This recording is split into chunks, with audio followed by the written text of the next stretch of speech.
against the far right.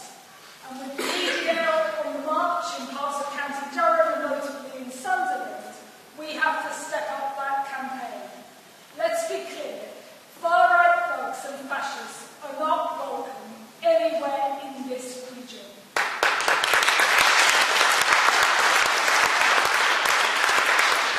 And I'm sad that I have to say that that includes in the dugout of one of its most celebrated football clubs.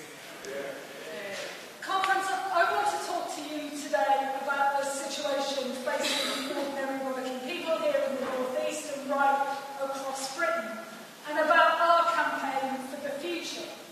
But before that, I also want to talk about the big news this week, and that, of course, is the death of Margaret Thatcher. And amidst all the hysteria and what I regard as, in some quarters, the rewriting of history, I think it's important that we ourselves gain some intelligent perspective for the long term, not just in terms of the past, but in terms of how we go forward for the future. And but it has to be said, I think there has been quite a lot of hysteria around this debate, no more so than that somewhat surreal debate about the playing of that song Ding Dong. Now, as you might imagine, I certainly don't like sexist language, and I also recognise that there's a fine line between good taste and good humour. But I also remember back when the BBC banned the Sex Pistols, and frankly, I never thought I'd live to see the day when the BBC banned Judy Garland. But it is true that as Britain's first ever woman Prime Minister, Margaret Thatcher certainly broke the mould in more ways than one. But in my view, the most important way was that her election signalled the end of one nation conservatism once and for all, in favour of a free market fundamentalism that I think we must raise our voices and explain that that rise fundamentally led to the financial crash of 2008. 1979 marked the beginning of a new era for capitalism, which saw industry play second fiddle to the loads of money city and the globalised fly-by-night, greed-driven, death-fueled financial sector.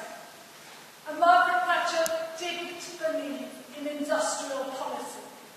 There was no help for industry to invest, to modernise or to manage or minimise the impact of change. And there was certainly no compassion for the workers who found themselves on the sharp end of her brave new world. No attempt to find them new jobs or new industries. Under her leadership, Britain became a nastier, more brutal, much less equal country. And if there's one statistic that tells you everything you need to know about the Thatcher era, then it's this. At the beginning of her premiership, 1 in 7 children lived in poverty, far too high, but 1 in 7. By the end, it was 1 in 3. And whereas pay packets may have grown for some, the total share of wealth going to wages declined. Now, in my view, she set about demonising unions because we were the last line of defence against a cheap labour economy, and we were champions for a decent society. Nowhere suffered more than the North East, and you know better than me that there are many parts of this region that are still reeling from the consequences a generation later. But let's be clear, many of the chronic problems we now face as a country, the demise of our manufacturing, shipbuilding, and mining industries, the deregulation of finance, the demutualisation of building societies, the housing crisis, rip-off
trade.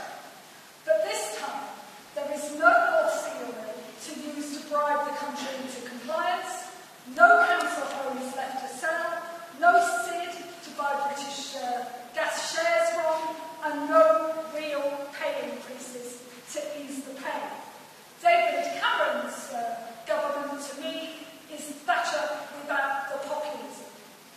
In fact, this is the nastiest, most ideological, most right-wing administration this country has ever had.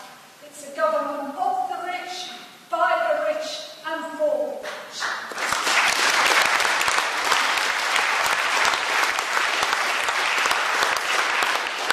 But the evidence is clear. Austerity is now damaging economic recovery, not just the TUC saying, even the IMF admitting it. It's depressing living standards and it's denying a whole new generation of school leavers hope for the future. Public services that have taken generations to build face privatisation, and the benefits of ordinary families, low-paid workers as well as the unemployed, are under attack.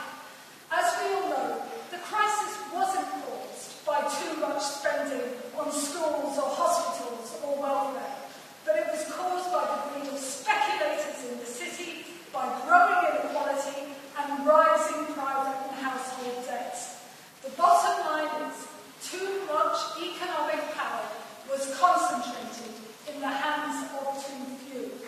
And rather than addressing the root causes of the crisis, ministers are making it worse. Borrowing is up, Britain has lost its AAA status, and the cuts, if this government stay in, are set to continue until 2018. We are most definitely not all in this together. In last month's budget, no mansion tax for the rich, but a bedroom tax for the poor. No bonus cap on bankers, but a pay cap for teachers and nurses. No crackdown on employers who fail to pay a living wage, but a ton of bricks raining down on the heads of benefit claimants who cannot magic up a job out of thin air. This April, as millionaires receive a massive tax cut, millions of people will lose out from the most draconian reforms to the welfare system in living memory.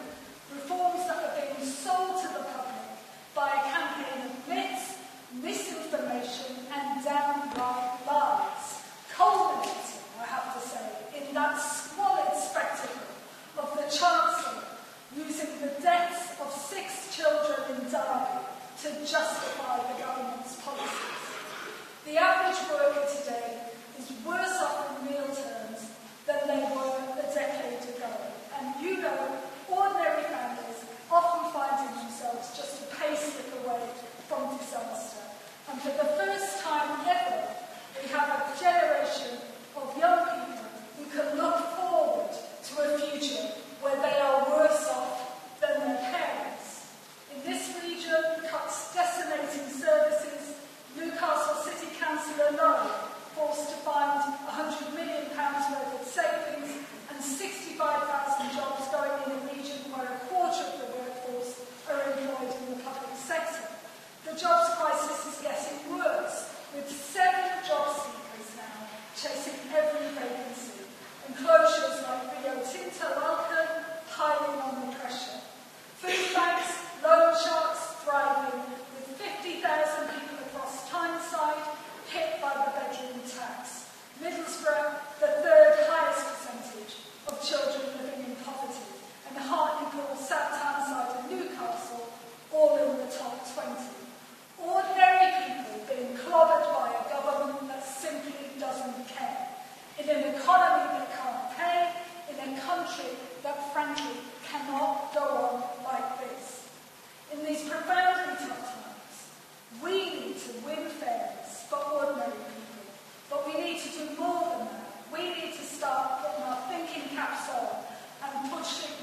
interest rates at record lows, we're better to start than with a massive programme to build social housing that Britain so desperately needs and put builders back to work.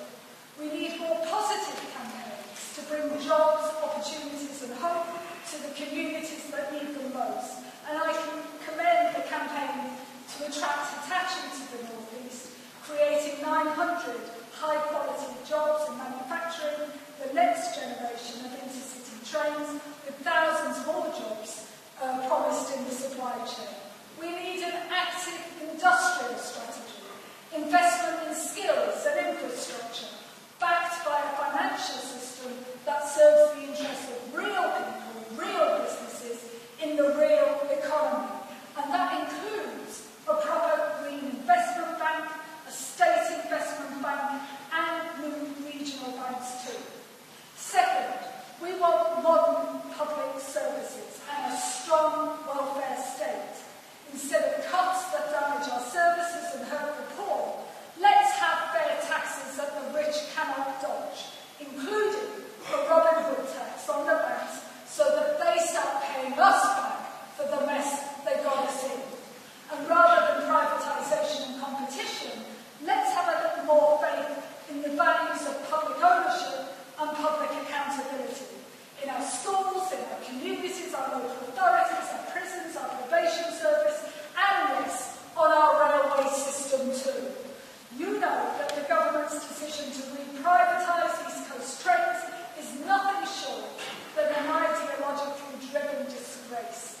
And let's make sure that everybody out there knows about that too.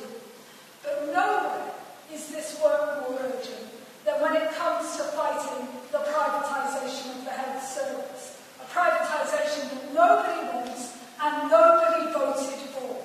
And let's make that crystal clear at your march and rally in Middlesbrough 2 weeks today. Our NHS is not for sale.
£1,200 in the North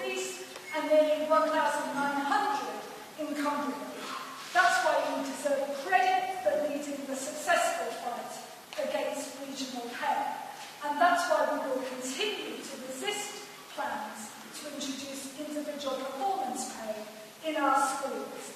And that's why we will campaign for every worker in this region and right across Britain to receive not just the minimum wage, not even just the living wage, but a fair wage and a fair share of the wealth that we all create for the work that we do.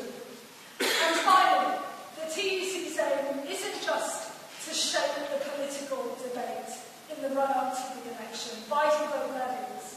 It's also to show how we can build a fairer, more equal country for the long term. A country where